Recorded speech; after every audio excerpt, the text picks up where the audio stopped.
ಪೊಲೀಸರ ಕರ್ತವ್ಯಕ್ಕೆ ಅಡ್ಡಿಪಡಿಸುವ ಜೊತೆಗೆ ಪೊಲೀಸರ ಮೇಲೆಯೇ ಹಲ್ಲೆ ಮಾಡಿರುವ ಪುಂಡರ ವಿರುದ್ಧ ಚಿಂತಾಮಣಿ ಗ್ರಾಮಾಂತರ ಠಾಣೆಯಲ್ಲಿ ಪ್ರಕರಣ ದಾಖಲಾಗಿದೆ. 2 ದಿನಗಳ ಹಿಂದೆಯೇ ಘಟನೆ ನಡೆದಿದ್ದು ತಡವಾಗಿ ಬೆಳಕಿಗೆ ಬಂದಿದೆ. ಚಿಂತಾಮಣಿ ತಾಲೂಕಿನ ಚಿನ್ನಸಂದ್ರದ ಬಳಿಯ ಅಂಗಡಿಯೊಂದರ ಮುಂದಿದ್ದ ಯುವಕರ ಗುಂಪು ಪೊಲೀಸರ ಕರ್ತವ್ಯಕ್ಕೆ ಅಡ್ಡಿಪಡಿಸಿ ಹಲ್ಲೆ ನಡೆಸಿರುವ ಸಂಬಂಧ ದೂರು ದಾಖಲಾಗಿದೆ. ಗ್ರಾಮಾಂತರ ಠಾಣೆಯ ಸಬ್ ಇನ್ಸ್ಪೆಕ್ಟರ್ ನಾಗಮ್ಮ ಫಕೀರಪ್ಪಗೋಳ್ ಈ ಬಗ್ಗೆ ಗ್ರಾಮಾಂತರ ಠಾಣೆಯಲ್ಲಿ ದೂರು ಸಲ್ಲಿಸಿದ್ದಾರೆ. ಚಿಕ್ಕಬಳ್ಳಾಪುರ ಜಿಲ್ಲಾ ಪೊಲೀಸ್ ವರಿಷ್ಠಾಧಿಕಾರಿಯವರ ಆದೇಶದಂತೆ ಉಪವಿಭಾಗದ ಚಿಂತಾಮಣಿ ವೃತ್ತದಲ್ಲಿ ರಾತ್ರಿ ಗಸ್ತು ಕರ್ತವ್ಯಕ್ಕೆ ಜೀಪಿನಲ್ಲಿ ತೆರಳಿದ್ದ ವೇಳೆ ಚಿಂತಾಮಣಿ ನಗರ ಸೇರಿದಂತೆ ಬೂರಗಮಾಕಲಹಳ್ಳಿ, ಮಾಡಿಕೆರೆ ಕ್ರಾಸ್, ಕುರುಟಹಳ್ಳಿ ಕ್ರಾಸ್ ಗಸ್ತು ಮುಗಿಸಿಕೊಂಡು ಚಿನ್ನಸಂದ್ರ ಗ್ರಾಮದ ಬಳಿ ಬಂದಾಗ ರಾತ್ರಿ ಸುಮಾರು 12:40 ಸಮಯದಲ್ಲಿ ಚಿನ್ನಸಂದ್ರ ಗ್ರಾಮದ ಇಂಡಿಯನ್ ಆಯಿಲ್ ಪೆಟ್ರೋಲ್ ಬಂಕ್ ಬಳಿಯ ಜಮ್ ಹೋಟೆಲ್ ತೆರೆದಿತ್ತು. ಜೀಪ್ ಚಾಲಕ ವೇಣುಗೋಪಾಲ್ ಜೀಪಿನಿಂದ ಇಳಿದು ಹೋಟೆಲ್ ಬಳಿ ತೆರಳಿ ಯಾಕೆ ಇನ್ನೂ ಹೋಟೆಲ್ ತೆರೆದಿದ್ದೀರಿ, ಕೂಡಲೇ ಬಂದ್ ಮಾಡಿ ಎಂದು ಹೋಟೆಲ್ ಮಾಲೀಕ ಶಾಹಿದ್ ಖಾನ್ಗೆ ಸೂಚಿಸಿದ್ದು, ಈ ವೇಳೆ ಮಾಲೀಕ ಹೋಟೆಲ್ ಬಾಗಿಲು ಮುಚ್ಚುತ್ತಿರುವಾಗ ಕೆಲ ಯುವಕರ ಗುಂಪು ಯಾಕೆ ಮುಚ್ಚಬೇಕು ಎಂದು ವೇಣುಗೋಪಾಲ್ ರೊಂದಿಗೆ ಮಾತಿನ ಚಕಮಕಿ ನಡೆಸಿದ್ದಾರೆ. ಈ ವೇಳೆ ನಾನು ಜೀಪ್ ಇಳಿದು ಅಲ್ಲಿ ನಡೆಯುತ್ತಿದ್ದ ದೃಶ್ಯವನ್ನ ಮೊಬೈಲ್ ಮೂಲಕ ವಿಡಿಯೋ ಮಾಡುತ್ತಿದ್ದ ನಾಗೇಂದ್ರ ಎಂಬ ಯುವಕ ಕೈಯಲ್ಲಿದ್ದ ಮೊಬೈಲ್ ಕಸಿದುಕೊಂಡು ಯಾಕೆ ವಿಡಿಯೋ ಮಾಡುತ್ತೀಯಾ ಎಂದು ಎದೆಯ ಭಾಗದಿಂದ ಹಿಂದಕ್ಕೆ ನೂಕಿರ್ತಾನೆ. ಅವನ ಜತೆ ಇತರೆ 5 ಏಕಾಏಕಿ ವೇಣುಗೋಪಾಲ್ ಮೇಲೆ ಕೈಗಳಿಂದ ಹಲ್ಲೆ ಮಾಡಿದ್ದಾರೆ ಎಂದು ದೂರಿನಲ್ಲಿ ತಿಳಿಸಿದ್ದಾರೆ.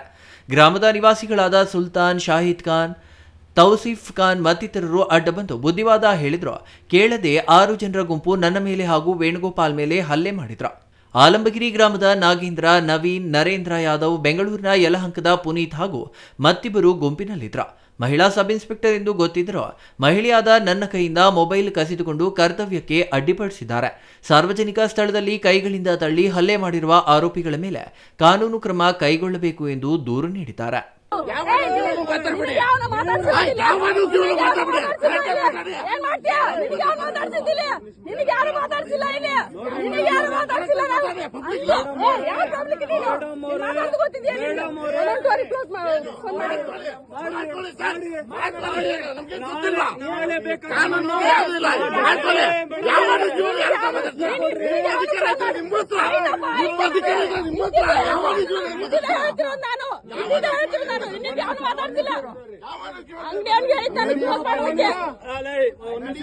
ನಿಮ್ ಪೊಲೀಸ್ ಕರ್ಮಕಾಂಡ ನಮಗ್ ಗೊತ್ತು.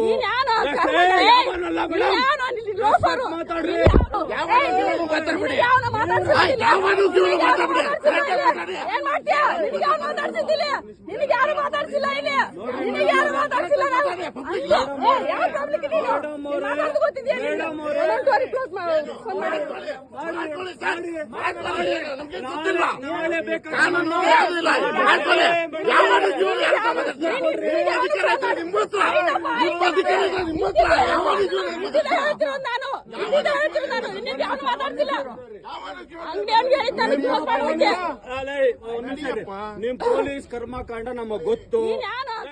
Imran Khan, CTV news, Chintamani.